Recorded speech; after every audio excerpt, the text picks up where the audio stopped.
खबर उत्तर प्रदेश के बलिया से है, जहां गैर राजनीतिक संगठन अखिल भारतीय वाल्मीकि महासभा के राष्ट्रीय उपाध्यक्ष डॉक्टर जगदीश रावत अखंड को बनाए जाने पर जिला और प्रदेश में खुशी का एक माहौल है। संगठन के लोग एक दूसरे को बधाई दे रहे हैं। वहीं आदर्श नगर पंचायत मनियर उनके आवास पर एक प्रेस वार्ता की गई, जिसमें डॉक्टर अखंड को जो जिम्मेदारी दी गई है उसको लेकर उन्होंने क्या कुछ कहा, देखिए बलिया से डी प्रसाद की इस खास खबर में।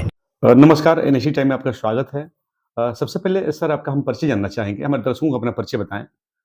सबसे पहले मैं आपके चैनल को धन्यवाद देता हूँ। धन्यवाद सर। मैं उत्तर प्रदेश के जिला बलिया नगर जी। पंचायत मनियर का रहने वाला हूँ और अखिल भारतीय वाल्मीकि महासभा का अभी 2 दिन पहले मुझे राष्ट्रीय वरिष्ठ उपाध्यक्ष की जिम्मेदारी दी गई है जी। और मेरे अपने कार्यों को देख करके, जी। क्योंकि मैं पूरे देश में कई संगठनों से जुड़ा हुआ हूँ हुँ। और यह अखिल भारतीय वाल्मीकि महासभा गैर राजनीतिक संगठन है जी। जो अंतिम पावदान पर खड़े हुँ। शोषित पीड़ित समाज के लोगों के लिए, उनके उत्थान के लिए, उनकी प्रगति के लिए, उनको मुख्य धारा में जोड़ने के लिए यह संगठन काम करता है। जी। सर इसकी स्थापना कब हुई थी? इसकी स्थापना 1986 में राजस्थान में हुई थी। जी। इसके संस्थापक जो थे और उसके बाद वही संस्थापक भी रहे और प्रथम राष्ट्रीय अध्यक्ष भी रहे, जी। स्वर्गीय डॉक्टर जीएस बिश्नार साहब। जी। और आज वर्तमान में उत्तर प्रदेश की जिम्मेदारी श्री प्रदीप चौहान जी, जो गाजियाबाद के हैं, जी। बड़े सकुशल निर्वहन कर रहे हैं। जी। वर्तमान में इसके राष्ट्रीय अध्यक्ष कौन हैं?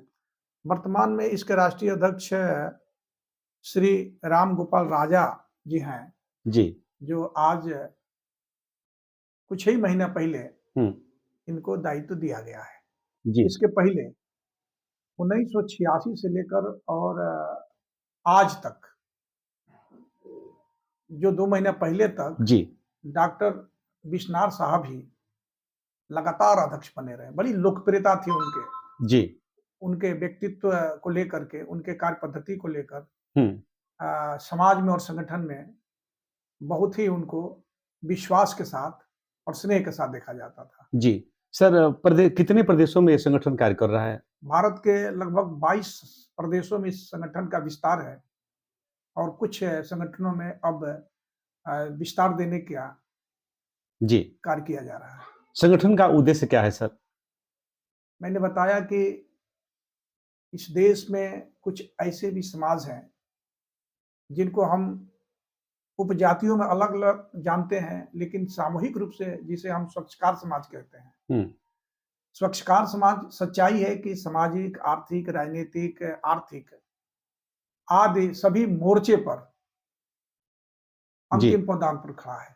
जी। शिक्षा में पीछे है, नौकरी-चाकरी में पीछे है, इनको सामाजिक न्याय नहीं मिला, सदियों से सताए गए लोग हैं, जी।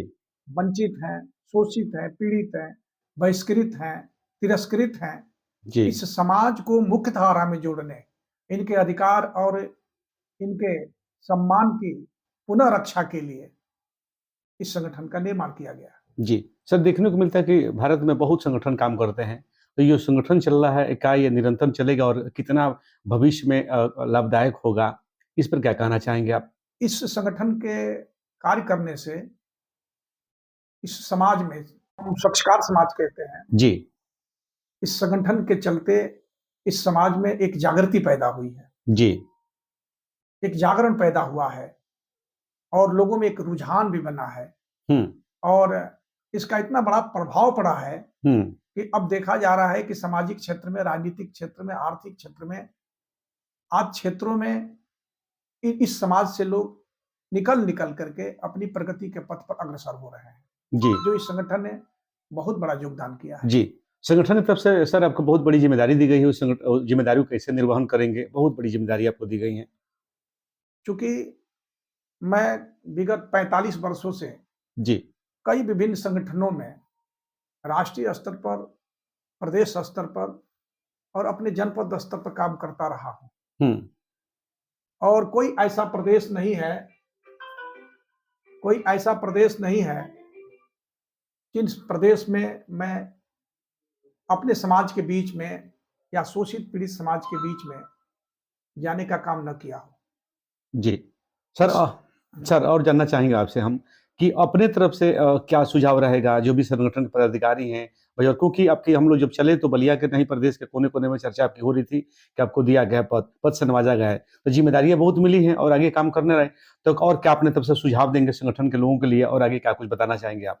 मैं ये सुझाव देना चाहता हूँ और अपील भी करना चाहता हूँ कि यह मंच इस समाज के उत्थान के लिए, प्रगति के लिए, विकास के लिए बड़ी तन्मयता के साथ, बड़ी ईमानदारी के साथ काम कर रहा है। जी, इसलिए इस संगठन को मजबूत बनाना तथा स्वयं इस संगठन से जुड़ करके और जो इस संगठन का उद्देश्य है, उसको पूरा करने के लिए लोगों से आग्रह करता हूँ कि आगे आएँ। जी। क्या बलिया के आप मूल निवासी हैं तो बलिया में इसका जिला स्तर पे इसका संगठन क्या हाँ, बलिया में जिला स्तर पर इसका संगठन है, जी, कई जिलों में है, हाँ, कई इधर अपने पूर्वांचल के सभी मंडलों में है जी। और निरंतर विस्तार दिया जा रहा है। जाते-जाते हमारे दर्शकों से क्या कुछ कहना चाहेंगे और अभी चूँकि अब होली का शुभ अवसर भी चलने वाला है, इस मौके पे क्या संदेश रहेगा? आगे मान लीजिए कभी शिवरात्रि बीता है, इस मौके पे क्या कुछ बताना चाहेंगे आप? होली भाईचारा, प्रेम, प्यार और सबके साथ मिल्लत का संदेश देता है। जी, होली का मतलब ही होता है कि हम किसी दूसरे के करीब होकर के होली है और उस स्थिति में जो हमको प्रेम का, सौहार्द का, भाईचारा का संदेश होली देती है, इसलिए जात, धर्म, क्षेत्र, वर्ण, लिंग आदि से ऊपर उठ करके जो ये होली इंसानियत का संदेश देती है, उस इंसानियत के धर्म का निर्वहन करते हुए हम अपने अंदर मानवता और इंसानियत के को चुनें और इस पथ पर अग्रसर हों। जी। इतने टाइम से बात करने के लिए सर आपको बहुत-बहुत धन्यवाद। आपको भी बहुत-बहुत धन्यवाद।